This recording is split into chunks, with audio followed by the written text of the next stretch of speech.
Impeachment trial laban kay Vice President Sara Duterte itutuloy ng Senado kahit pa mag-reconcile sina Pangulong Bongbong Marcos at pamilya Duterte. Si Mean Corvera sa detalye ng balita. Mean? Tuloy pa rin ang pagdaraos ng Senado sa issue ng impeachment complaint laban kay Vice President Sara Duterte. Yan ay kahit pa pumayag ang pamilya Duterte sa inaalok na reconciliation process ni Pangulong Bongbong Marcos.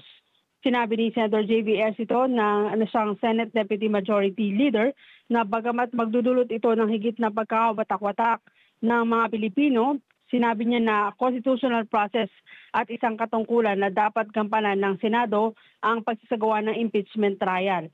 Batay sa tentative schedule ng Senado, magko-convene ang kapulungan bilang impeachment court sa June 3 at manunumpa ang mga senador bilang mahukom at areglado na ang isusuot na toga. Nag-issue na rin ang Senado bilang impeachment court ng summons para pasagutin ang Vice President sa Articles of Impeachment na isinampa ng Kamara. Maisasagawa ang mismong paglilitis mula sa July sa loob ng ika-20th Congress.